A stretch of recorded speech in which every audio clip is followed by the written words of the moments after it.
كمية الفرص اللي ضيعتها على نفسي في حياتي كانت مرعبة. في 2013 كنت أقدم على شغل ونحدد ميعاد انترفيو، وقبل الانترفيو بيوم أو بساعات أتصل ألغيه علشان خايفة أدخل انترفيو. من 2018 وأنا نفسي أبدأ محتوى، يجيلي الفكرة وأفضل أفكر 1000 مرة قبل ما أبدأ علشان خايفة من رأي الناس أو من كلام الناس أو لحسن حد يكتب لي كومنت مش لطيف. وقعدت 8 سنين خايفة أبدأ محتوى. من 2020 وأنا عاوزة أبدأ مشروع، أشوف فرصة كويسة، أعمل دراسة جدوى، أشوف مين الشركاء، أعمل هوية بصرية ولوجو، أخد كورسات، أجيب خامات، وفجأة أسيب كل ده لأن أنا خايفة أبدأ ومرعوبة. حتى التلعثم، مشكلة حياتي اللي فضلت معايا 27 سنة، ضيعت عليا فرص كتير جدا. ما كنتش بعرف أتكلم ولا حتى أقول اسمي، كان أصلها خوف. خوف فضل يسيطر عليا ويسيطر على دماغي ويخليني حتى مش عارفة أتكلم أو أعبر عن نفسي، ومواقف وحاجات تانية كتير قوي. لما برجع شريط حياتي بكتشف إن اللي كان معطلني في حياتي ولا كان نقص قدرات ولا إن أنا أقل من حد. اللي عطلني طول حياتي كان خوف. خوف فضل مسيطر عليا، وصل لمرحلة إن هو يقلل ثقتي بنفسي ويخليني مش قادرة أتحرك في أي حاجة في حياتي. علشان كده بدأت أحاول أفهم عن الخوف، أقرأ عنه أكتر، أفهم إزاي نواجهه وأعرف إزاي نرجع الثقة تاني في نفسنا. وده اللي هقول لكم عليه النهاردة. هيا بينا نبدأ. لازم قبل ما نواجه الخوف نعرف أصل الخوف جاي منين، علشان نحط له حدود، نحط له خط كده، نحطه عند حد ونقول له انت اخرك معانا الخط ده في حياتنا، بعد الخط ده بملي واحد مش مسموح لك ان انت تدخل حياتنا. فيلا بينا نفهم الخوف ده جاي منين. طيب يا دينا، ايه يا دندونه، اصل الخوف ده جاي منين؟ انا هقول لكم. زمان قوي ايام الانسان القديم من آلاف السنين كان بيخاف. مخه كان بيخليه يخاف علشان يعرف يحافظ على حياته.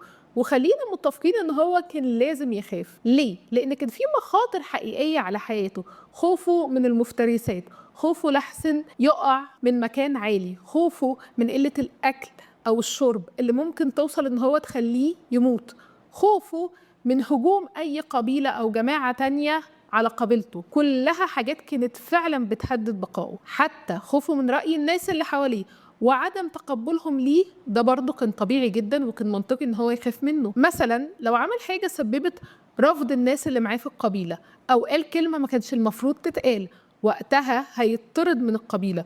وقتها الحماية اللي كان بيتمتع بيها مع الجماعة هتروح، وهيكون في تهديد أخطر على حياته. فالأصل والله إن الخوف دوت طيب وابن حلال، وبيعمل كده لمصلحتنا، علشان نفكر في اللي بنعمله قبل ما نعمله، ونفكر في اللي بنقوله قبل ما نقوله، عشان يحافظ على حياتنا والإنسان يفضل عايش لحد دلوقتي وما ينقرضش زي الديناصورات. بس للأسف القلقاسة دي لسه على قديمه ولسه شغالة بنفس الطريقة، حتى بعد ما الحمد لله معظمنا بقينا آمنين، عندنا بيوت وعندنا أكل وعندنا شرب. مخنا لسه بيحاول يحمينا بس من حاجات أبسط، من رأي الناس، خوفنا من الفشل، من سيناريوهات عمالين نبنيها في دماغنا، خوفنا إننا نجرب حتى قبل ما نجرب، حتى خوفنا من رأي الناس اللي حوالينا أو رأي الناس فينا.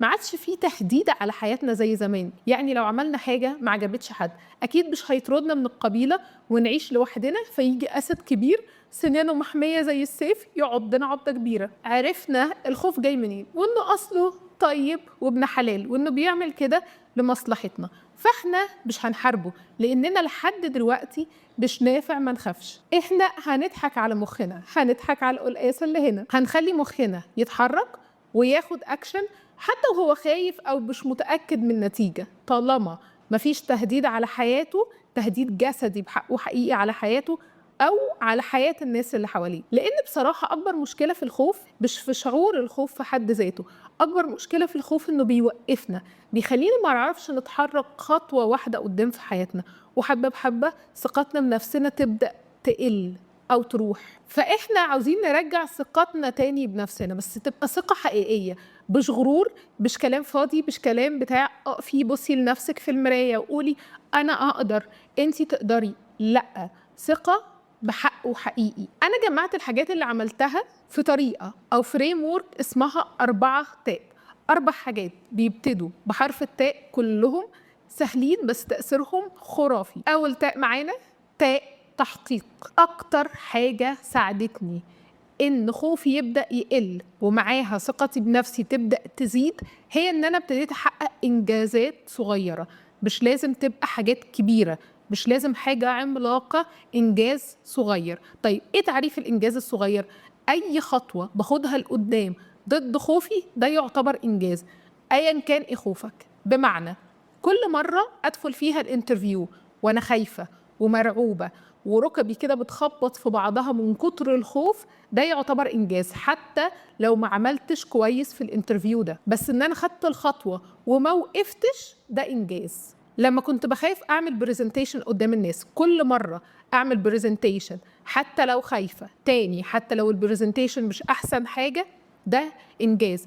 لو بخاف أتكلم مع الناس، كل مرة أروح أتكلم مع حد جديد في ايفنت، في شغل، في أي حاجة، ده إنجاز تاني.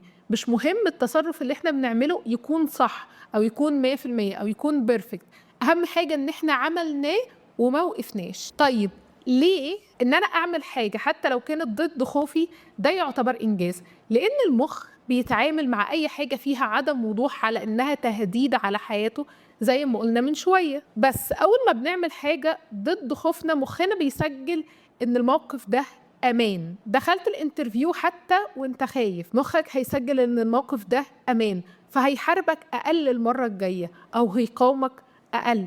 رحت امتحان وانت أصلا بتخاف تروح امتحانات أو بتخاف تعمل حاجة بس عملتها، مخك هيسجل إن الموقف دوت عادي وعدى، فهيحاربك أقل المرة الجاية. مخنا ما بيصدقش الكلام، مخنا بيصدق الفعل. فكل مرة تعمل إنجاز صغير الإحساس اللي جواك بيبدأ يتغير حبة حبة. أنا أقدر، أنا أعرف أعملها، الموقف عدى. وده معنى الثقة بالنفس. وكل ما نحقق إنجازات أكتر حتى لو بسيطة، الخوف بتاعنا بيبدأ يتلاشى واحدة واحدة ومكانه يدخل الثقة بالنفس. طيب احنا كده خلصنا أول تاء، نيجي بقى لتاء رقم 2، تاء تغيير. حاجة بجد ساعدتني ان انا اتغلب على خوفي هي ان انا غيرت المحيط بتاعي. ليه؟ اوقات كتير قوي الخوف مش بيكون جاي بس من مخنا، الخوف بيكون جاي من الناس اللي حوالينا. لو انت في محيط حد بيتريق عليك او بيحاول يقلل منك حتى لو بهزار، المخ بيترجم ده أنا مش كفاية، أنا فيا حاجة ناقصة، ويبدأ يخاف يتكلم لحسن يتريقوا عليا، يخاف يجرب لحسن يعمل حاجة غلط، ويفكر 1000 مرة حتى قبل ما ينطق بحرف. لما بعدت عن الناس اللي بتقلل مني أو حطيت لهم حدود، الخوف بدأ يقل، وبعد كده وبشكل طبيعي الثقة بالنفس بدأت ترجع، لأن المخ اتعلم إن أنا أقدر أتكلم، أقدر أتحرك، أقدر أعمل أي حاجة من غير ضرر نفسي عليا. ما تخليش حد يتريق عليك أو يعمل نمرة عليك أو يبان إن هو دمه خفيف وروش على حسابك. أوقات كتير قوي الخوف مش بيكون جاي من مخنا بس، الخوف بيكون جاي من المحيط بتاعنا أو الناس اللي حوالينا. للأسف من وإحنا صغيرين ما تعودناش إننا نحط حدود نفسية، ما تعودناش إن إحنا نقول للناس ده بيضايقني كفاية. وطبعا لما كبرنا ده كبر معانا، بس الفرق إننا لما بنكبر الموضوع ده بيكون مسؤوليتنا إحنا مش مسؤولية حد تاني. فإحنا لازم نتعلم ونعلم عيالنا إن مفيش حاجة اسمها حد يتريق علينا أو عليهم، حدودنا النفسية أهم حاجة فلازم نحميها. بس للأسف الدنيا ما بتمشيش بالبساطة دي. حتى بعد ما بدأت أغير علاقات كاملة في حياتي أو أبعد عن الناس بتتريق عليا وبدأت أحط حدود للناس التانية، عرفت إن في ناس مش بتتغير، وللأسف الناس دي مش نافع أخرجهم من حياتي أو نافع أقطع علاقتي بيهم. وده طبيعي، مش نافع كل العلاقات اللي في حياتنا مرة واحدة نغيرها. فده هيقودنا لتاء رقم 3، تاء تجاهل. ما تخليش كل كلمة أو رأي من الناس اللي حواليك يأثر عليك. مهما كنت كويس، مهما كنت اللي بتعمله حاجة مهمة، مهما كنت إنسان ناجح، في ناس هيحاولوا يضايقوك ويحاولوا يقللوا منك، وده طبيعي. حتى الرسل والأنبياء خير خلق الله مش كل الناس اتفقت عليها. يبقى احنا البشر اللي مليانين ذنوب كل الناس هتوافق علينا أو هيعجبها اللي بنعمله أو هيعجبها اللي بنقوله؟ الناس مش بتحاول تتريق على حد أو تقلل من حد غير عشان سببين: يا إما هم فاضيين ومش لاقيين حاجة يعملوها فبيعوضوا الفراغ اللي في حياتهم بالكلام عن الناس أو بالتريقة عن الناس، يا إما هم ما عندهمش ثقة في نفسهم فبيحاولوا يعوضوا ده بإن هم يقللوا الناس اللي حواليهم عشان في المقابل هم يحسوا إن هم أحلى. معرفتك بالموضوع ده إن هم مهما حاولوا يقللوا منك أو يزعجوك ده طبيعي، لأن مش كل الناس هيعجبها اللي بنعمله أو بنقوله، هتخليك أهدى وتخليك عارف إن دي النفس البشرية وده اللي بيتعمل في المطلق. رابع وآخر حاجة ساعدتني إن أنا أقلل خوفي وأزود ثقتي بنفسي هي التواصل. يبقى رابع تاء معانا تاء تواصل. من أكتر الحاجات اللي ساعدتني إن أنا أتغلب على خوفي وأزود ثقتي بنفسي هي إن أنا اتواصلت أو اتعاملت مع ناس كتير قوي، ناس من محافظات مختلفة، ناس من جنسيات مختلفة، ناس من خلفيات تعليمية مختلفة، ناس في أعمار مختلفة. سافرت وشفت ناس من بلاد تانية ومن محافظات تانية بعيد عن العيلة بتاعتي وعن شلة الكلية بتاعتي. طيب ليه التواصل ده حاجة بتفرق في الخوف؟ لأن أنت لما تتعامل مع ناس أكتر هتلاقي ناس أحسن منك في الشكل، في المستوى الاجتماعي، في المستوى التعليمي، في المستوى الثقافي، في المستوى المادي، ناس إحنا بنتمنى نبقى زيهم، ناس ناجحة بحق وحقيقي أيا كان معنى النجاح إيه بالنسبة لك. وبرغم من كل ده اكتشفت إن كل الناس اللي بتعامل معاها بتخاف، عندها مقدار من الخوف في جانب أو اتنين في حياتها، حتى لو ده مش باين أو حتى لو أنت شايفهم أكتر ناس شجاعة في الدنيا. كل ما تقرب من الناس أكتر كل ما هتكتشف ده. هحكي لكم موقف. أول لما ابتديت أشتغل كان في واحدة معايا في الشغل بسم الله ما شاء الله جميلة وشاطرة في كل حاجة وناجحة ومن عيلة كبيرة جدا ومستواها المادي كويس جدا ومثقفة. بصوا شخصية كويسة كده وجميلة وحلوة في كل حاجة في الحياة، وكنت مبهورة بقد إيه هي شاطرة وقد إيه هي ناجحة وقد إيه هي واثقة في نفسها. البنت دي بعد ما اتعاملت معاها فترة ابتديت أكتشف إن هي أوقات بتعيط في التويلت أو على السلم عادي جدا زينا كلنا، مش عشان هي ضعيفة أو عشان هي مش قادرة، علشان هي بشر بتتعب وبتزهق وبتحبط وبتقع. كل الناس اللي أنا شفتهم أنجح مني أيا كان إيه مفهوم النجاح بالنسبة لي أو بالنسبة لكم، كلهم بيتعبوا وبيقعوا وبيحبطوا وبيغلطوا، مش عشان هم ناس فشلة أو علشان أنا اتخميت فيهم، شكلهم ما كانوش ناجحين قوي زي ما أنا مفكرة، بس عشان هم بشر ودي الصفات البشرية الطبيعية. فبقيت مطمنة إن أنا كمان أتعب وخاف وأقع واغلط واجرب. بقيت رحيمة على نفسي، مش بجلد نفسي وافضل اقول لنفسي انتي فاشلة، انتي فيكي حاجة غلط، انتي ما كنتش المفروض تعملي ده، لان انا عرفت ان ده جزء من رحلة التعلم بتاعتي،